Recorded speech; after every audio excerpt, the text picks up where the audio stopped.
Retro Chavez के यादों के रूहानी किस्से में शुरू करते हैं आज का किस्सा। 70 के शुरुआती दौर में एक एक्टर ने, एक हीरो ने सबके दिलों में एक अलग जगह बना ली थी। ये चार्मिंग और खूबसूरत चेहरा था। नाम था विजय अरोड़ा। इनका जन्म हुआ था 27 दिसंबर साल 1944 को। इनके सपनों को उड़ान तब मिली जब इन्होंने FTII यानी कि film television institute of India से एक्टिंग का कोर्स किया और फिर साल 1971 में गोल्ड मेडल के साथ इन्होंने ग्रेजुएशन किया।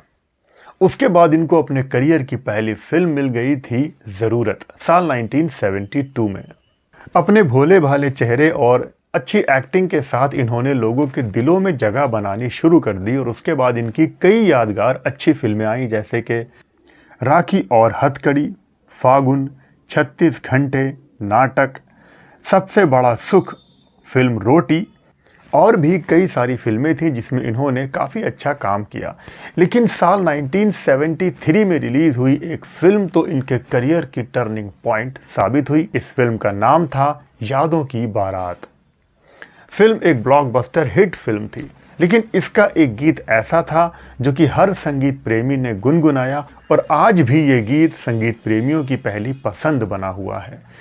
इस गीत को फिल्माया गया था एक्टर विजय अरोड़ा और हीरोइन जीनत अमान पर। चुरा लिया है तुमने जो दिल को, नजर नहीं चुराना सनम। इस गाने को लिखा था मजरू सुल्तानपुरी ने और इसका मधुर मेलोडियस संगीत दिया था राहुल देव बर्मन ने। फिल्म डायरेक्टर नासिर हुसैन ने मजरू सुल्तानपुरी से कहा कि उनको एक रोमांटिक सॉन्ग चाहिए, लेकिन थोड़ा सा अलग टाइप का चाहिए। इसमें ये प्यार, मोहब्बत, इश्क ये सब मत लिखना। लेकिन उन दिनों में मजरू सुल्तानपुरी अपने कुछ और काम की वजह से बहुत ज़्यादा बिजी चल रहे थे। उनको वक्त ही नहीं था कि वो इस गीत को लिख दें। फिर एक दिन नासिर हुसैन ने मजरू सुल्तानपुरी को इस गाने की ट्यून और सिचुएशन दे दी, समझा दिया और उसके बाद नासिर हुसैन चले गए फिल्म की शूटिंग के लिए पूना। जब वो वापस पूना से अपने रूम में आए तो देखा कि वहाँ पर मजरू सुल्तानपुरी मौजूद हैं और तब मजरू ने उनको एक लाइन दी। उन्होंने कहा कि ये आपके गाने की लाइन है, चुरा लिया है दिल को जो तुमने। ये लाइन नासिर हुसैन को पसंद आ गई और फिर इसी लाइन को आगे बढ़ाते हुए ये पूरा गाना मजरू सुल्तानपुरी ने बहुत ही शानदार लिख दिया। फिर इस गीत को सिंगर मोहम्मद रफ़ी साहब और आशा भोसले जी की मधुर आवाज़ों में रिकॉर्ड कर लिया गया। गाना बहुत ही खूबसूरत बन गया था। अब इस गाने को शूट करने की बारी आई तो पहले तो ये डिसाइड था कि जीनत अमान इस गाने में पिंक सलवार सूट पहनेंगी, लेकिन जब गाने की शूटिंग ऑलमोस्ट शुरू ही होने वाली थी तब नासिर हुसैन को और ख़ुद जीनत अमान को ये लगा कि इस गाने का जिस तरह का म्यूज़िक है इसमें ये सलवार सूट के अलावा कुछ और पहना जाए।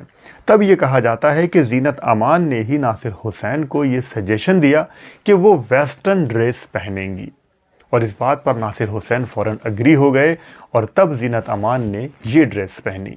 उसके बाद इस गाने को शूट किया गया। चुरा लिया है तुमने जो दिल को, नजर नहीं चुराना सनम।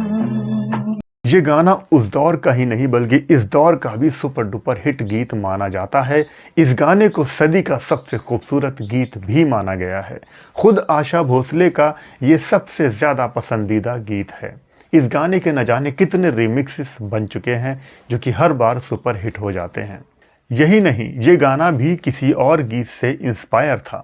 1967 में ये गीत रिलीज़ हुआ था जिसके बोल थे, if it's Tuesday this must be Belgium. If it's Tuesday, this must be Belgium. If it's Thursday, this must be Montreal. Film यादों की बारात रिलीज हुई और ब्लॉकबस्टर साबित हुई। इसको हिट करवाने में संगीतकार राहुल देव बर्मन का बड़ा हाथ माना जाता है, क्योंकि फिल्म यादों की बारात का एक एक गाना मास्टरपीस साबित रहा था। बहुत ही मधुर, मेलोडियस और यंगस्टर को अपनी तरफ आकर्षित करने वाला ये संगीत था।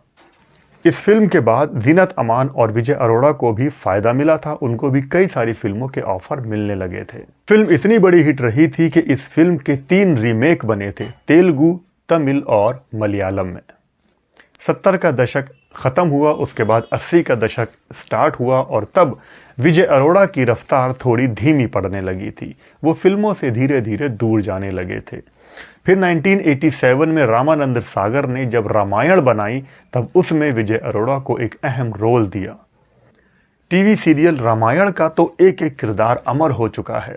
वहीं पर विजय अरोड़ा को मेघनाथ यानी कि इंद्रजीत का रोल दिया गया, जिसको विजय अरोड़ा ने कुछ इस अंदाज से निभाया कि लोग इस सीरियल में विजय अरोड़ा की डायलॉग डिलीवरी, उनके चेहरे के हाव भाव और उनकी एक गूंजती हुई आवाज़ ने लोगों के दिलों में एक अलग जगह बना ली थी। उसके बाद विजय अरोड़ा ने बच्चों के लिए एक टीवी शो बनाया, एक तारा बोले। ये TV show award winning show रहा था।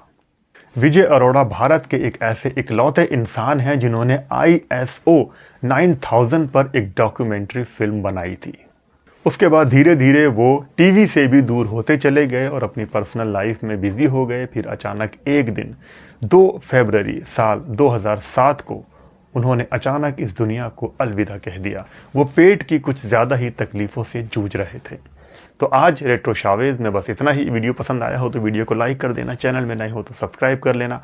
आप लोग अपना बहुत बहुत ख्याल रखें और देखते रहें रेट्रो शावेज। जय भारत, जय हिंद।